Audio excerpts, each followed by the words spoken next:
also means that we have nice surprises, like an occasion to chat with Aya after a few years that we've known each other. So thank you so much for actually making a trip to Prague and joining us for a couple of days. So please, round of applause for Aya. No, it's really to you, Joseph. It's my pleasure. I'm really so happy to be back to Prague since I haven't been here since DevCon. Wait, what was it? DevCon 4. DevCon 4, yeah. DevCon 4, Prague. That was. It wasn't my first DevCon, but it was my first DevCon as an EF person, and then I don't know if you guys know how Joseph started. Joseph was actually like the lead local person helping us to run the DevCon. And then still the DevCon Prague is known as one of the best. I guess best. I think last year was also very good, but it was very magical because of the city and also because of you. And then right after, I convinced him to join the EF, and he was helping the Ethereum Foundation for a while when the organization was very not organized. It was fun.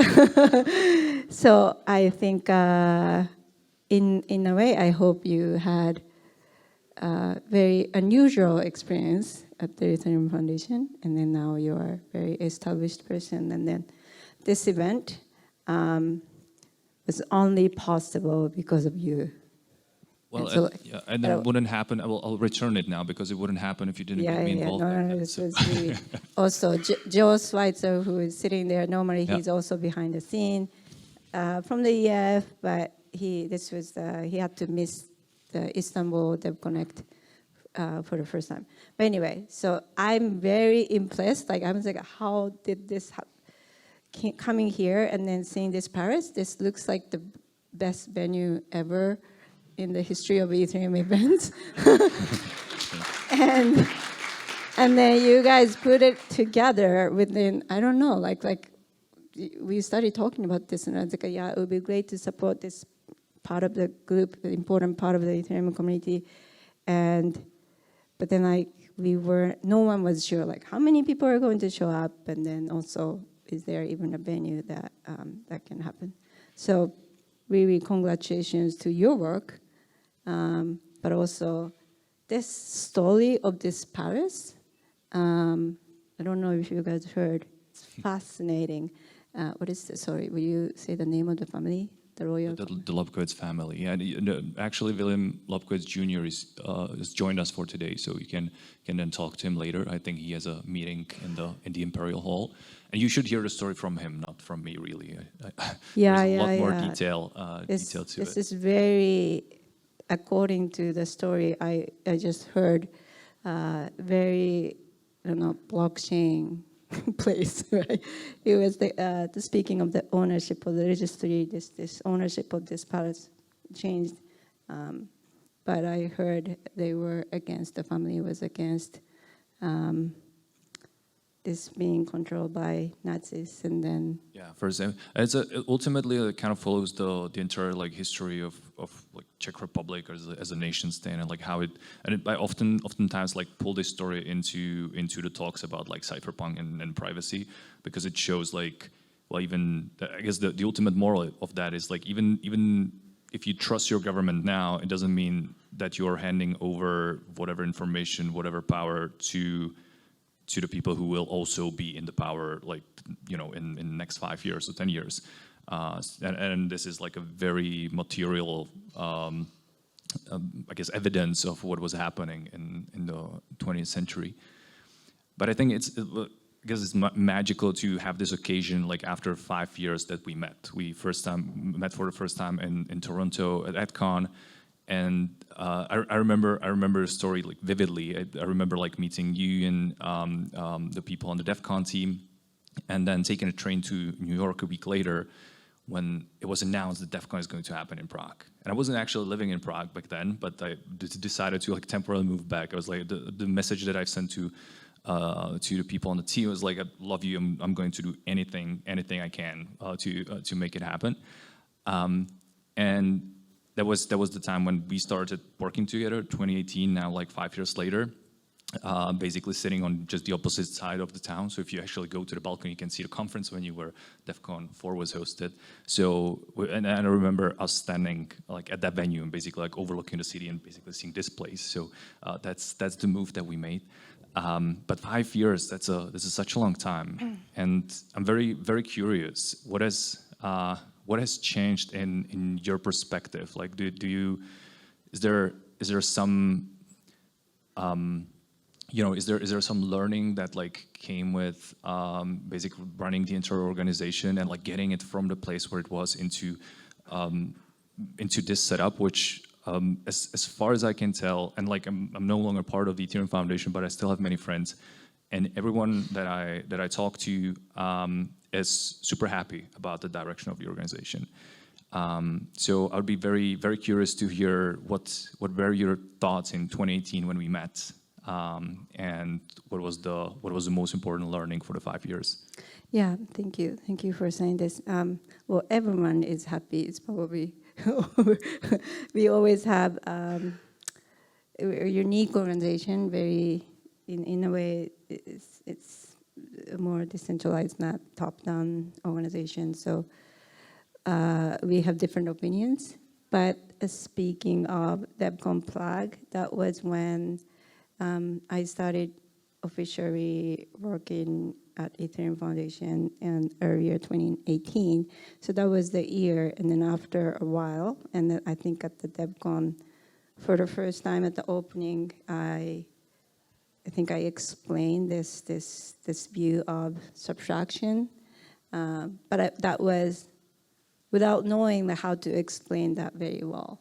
And then since then, I think it's been a long journey, not just for me, but for the entire organization, people who helped me to get here. But I think I started to explain, describe the vision of the Ethereum ecosystem as an infinite garden. And then that's just like a lot of stuff, like I'm actually, I'm from Japan, and then my original culture, everything in my culture, that everything is implied. So a lot of stuff like I did originally was like, more from my intuition. I wasn't really, intuition is something that's very hard to explain. But I felt the importance of, communicating that. And so like others in the team helped me to describe things, but this like vision of infinite garden just came to me, and what is the best part of Ethereum to me? What is that I want? I don't want Ethereum to lose. So that was how people are playing infinite games is the part that we kind of always collaborate together. And not really one is trying to win, but building the platform together is one thing, but also solving the problem together. And so that's one part. But to run an organization, there are a lot more to that. And then how do we first communicate it to people in the Ethereum Foundation? Because I'm not the one to make all the decisions. I shouldn't. I want people to be able to make decisions and also act on some shared principles. So we started to share our guiding principles, our long-term thinking, and this, like stewardship of values, which like we want to be a steward of Ethereum values, which can be many things. That's not something we decide, but the community as a whole have this base values, that the fundamental values that you believe we share, right? And which one is most important is really up to the person.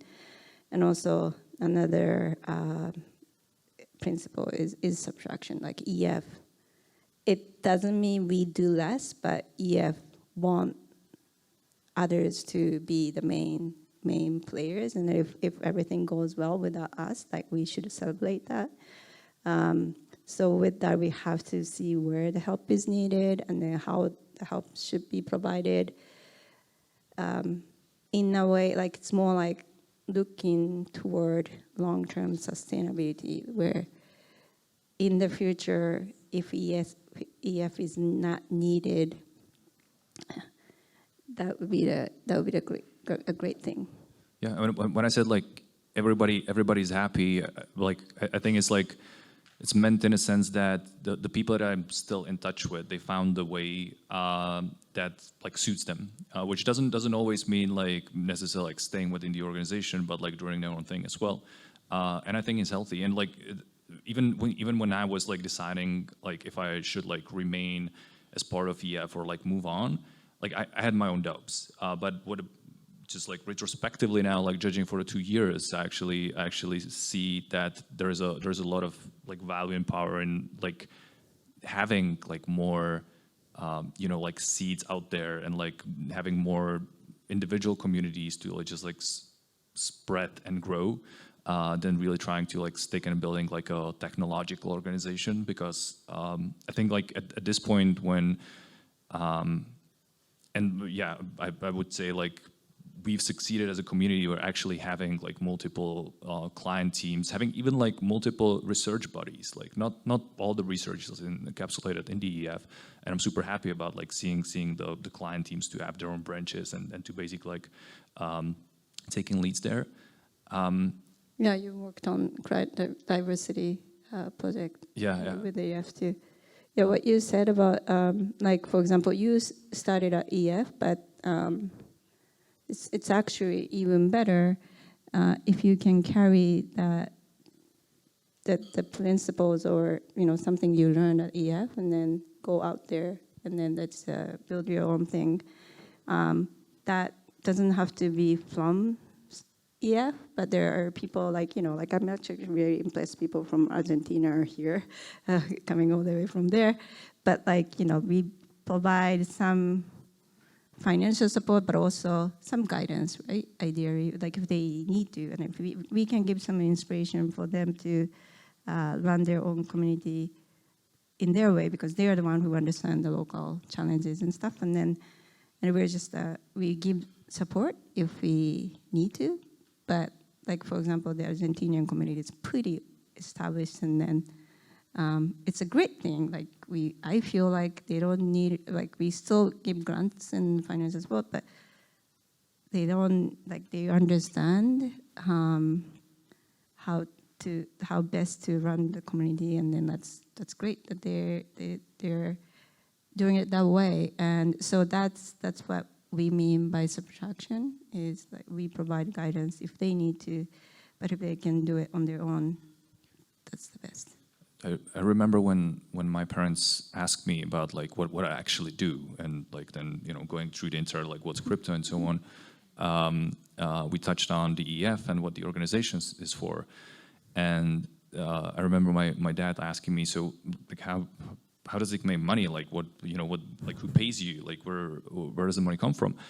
And I try to explain it as like having this dream job of working in an organization where your goal is to basically utilize the resources available, in simple terms, like spend the money that you have in a way that once it's zero, if it's zero,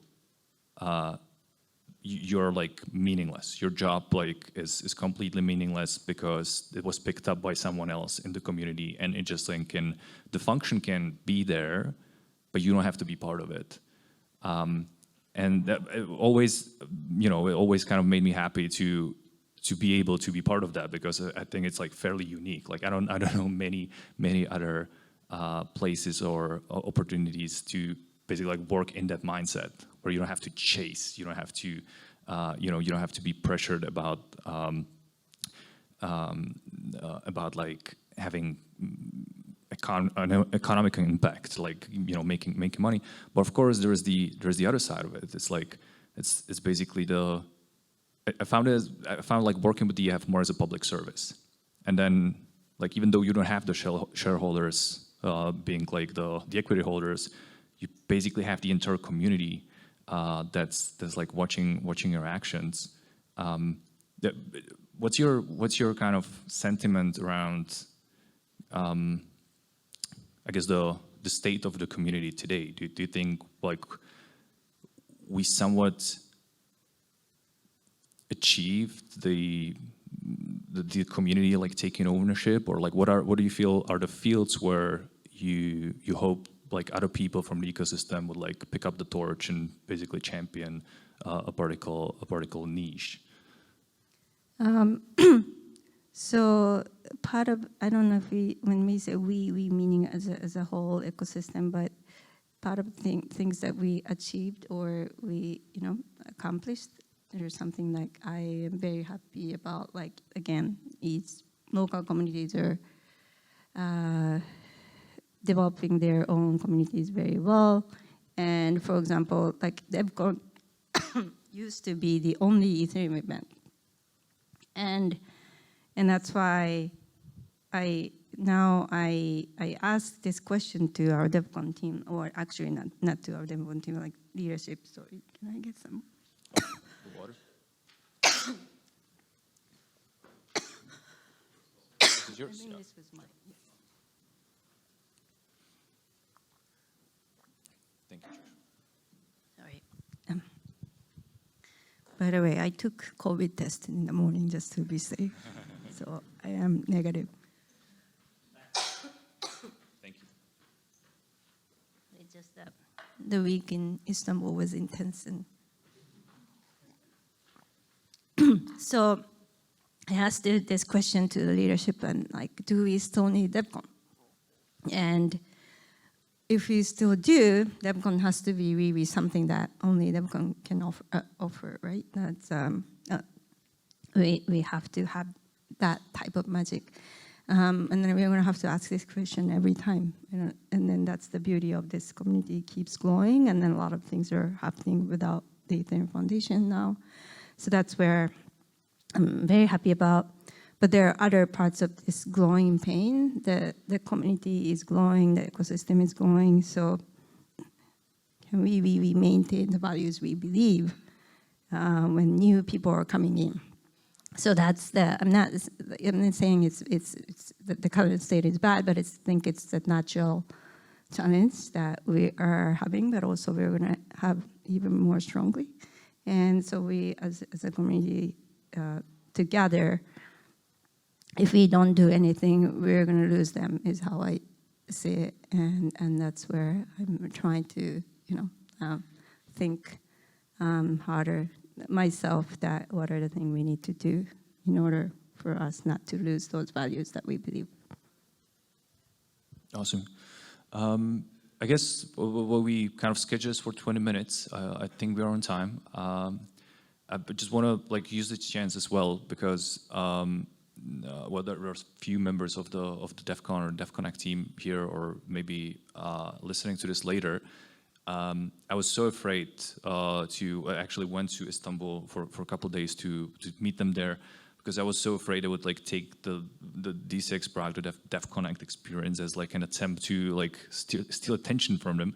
And I felt it felt awkward, right? Because I know from the experience from DEF CON 4, like how it just like feels amazing to have like the city that's like, or the location that's somewhat important to you, to be like selected, and then have everyone, like the people that you know, your friends, your colleagues, to like fly over and be there with you. So I just want to use this opportunity to again like thank them for organizing DEF Connect, because it was awesome. I only had a chance to be there for a couple of days, but I think the concept is amazing, and it exactly shows like how it's just like experimentation of like how these types of activities that previously were completely covered by the EF like can be actually handed over to other people. Yeah, thank you for saying that. But also, you made this as not an awkward event, so that was not really easy. But it was very sensitive, like even for us to how to like we had lots of late night calls before the event week. This was the challenge that we never experienced before. But also, I really want to say thank you to those who came from the areas that the conflicts are happening. And I know it wasn't easy for you guys to travel even because you have families who are fighting or suffering. And it's been a tough year for me personally too because I work closely with team members, from Ukraine, from Israel, and then it's very personal to me too because. So, I hope, whatever you are working or we are working on, can really help the world, make the world a better place, better than now. Again, thank you to everyone who are here to participate, and really you guys. I'm just here to say hi, but thank you, everyone. Thank you for doing that. Well, thank you again. It really means a lot to have you here finally again after several years. Now there is a break, and I think we start the programming in like 20 minutes or 50 minutes, something like that. So please enjoy.